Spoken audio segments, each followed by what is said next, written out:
Live from Toronto, Canada, The Conspiracy Show with Richard Syrett from Zoomer Radio, AM740. Hello, friends. I say friends, and I mean friends, because when it comes to seeking the truth, we really need to tone down the rhetoric and embrace one another, whichever side of the argument you may be on. And, of course, we're talking about 9/11 tonight and what caused the World Trade Center towers to collapse. And it has been my experience that the level of rhetoric has reached such a height that it has become very difficult for people who are on the fence on this issue to get some clear information and clear answers.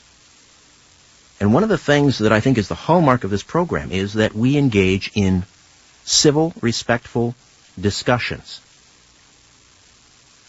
Less heat and more light, if you will. And that's where we're going tonight for the full 2 hours, because it's been more than 8 years after the last fires were extinguished at Ground Zero in New York City, yet the debate still rages like an inferno. What brought down the World Trade Center buildings?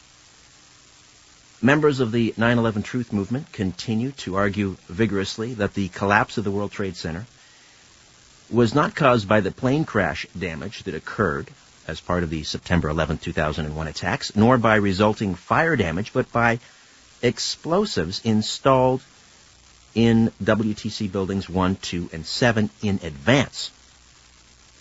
Some proponents of World Trade Center controlled demolition conspiracy theories, and I don't use conspiracy theories in a pejorative manner. A conspiracy is not only just a theory, sometimes it's a crime, and these crimes need to be investigated.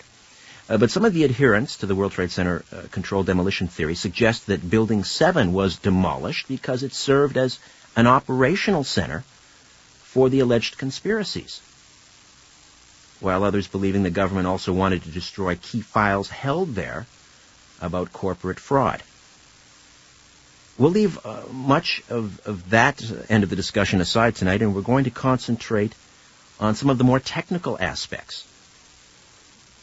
So as I say, for the next 2 hours, a debate will offer the phone lines to you for questions and comments, probably in the last half hour of the program. So for now, just sit back and maybe grab a pen and paper if you'd like, and absorb as much of this discussion as you can.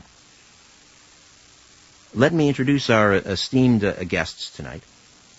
First, in studio, we have Ron Craig, a member of the International Association of Bomb Technicians and Investigators and member of the Society for Explosives Engineers. He's also an experienced special effects supervisor with over 25 years' experience. He's worked on over 50 feature films, 10 television series, and numerous commercials. Ron Craig does not believe that explosives were planted in the WTC buildings in advance. He does not believe in the controlled demolition theory. Ron Craig, first of all, thank you and welcome.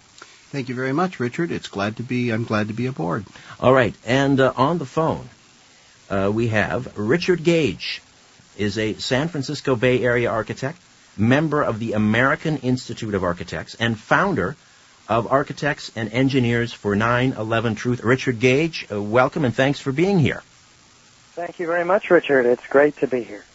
What I'm going to do is offer each of you, first of all, a 1-minute introductory statement, if I could, and then we'll tackle some of these issues dealing with Towers 1, 2, and finally 7, Building 7, Mysterious Building 7. We'll tackle towards the end. But Richard, first of all, an introductory statement from you. Well, sure. I've been an architect for 20 years and have worked on numerous steel-framed fireproof buildings over the years.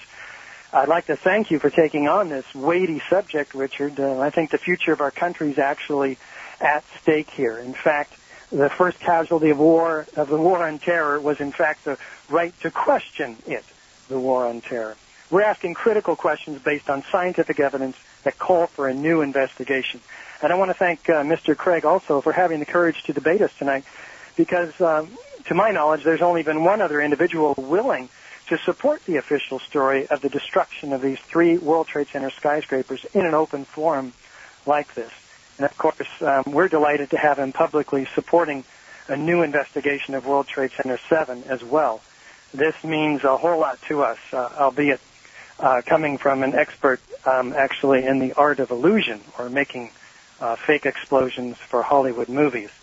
I wish I could be with you guys in the studio so that Ron could look me in the eye while making some of these very doubtful assertions that he's been responsible for. I'd like that can be arranged. That can be arranged. Great. At a future date. We'll do that Sorry. next time. Okay. 2,744 of our own people perished in these buildings, and many of their family members are out in the streets actively supporting a new investigation and the work of us, the architects and engineers, for 9/11 truth. Those that are staking their reputations, credibility, and careers on the line. That's what we're doing. And for what? A conspiracy theory? No, even Michael Heimbach, FBI's Assistant Director of Counterterrorism, notes in a letter last year to us that our theory is backed by thorough research and analysis. The American Institute of Architects has, in fact, allowed us and even encouraged us to show our evidence at a booth at their national and local AIA conventions to tens of thousands of fellow architects. Richard, let me stop you there. The last time we met in this forum, we had only 200 active professionals signing our petition. Now we have 1,000, totaling 10,000 years of combined technical experience. Richard Gage, thank you for that. Let's hear from Ron Craig. Well, to begin with, I want to congratulate Richard Gage on a presentation that he did in Montreal that was very well received and got very positive reviews in the press.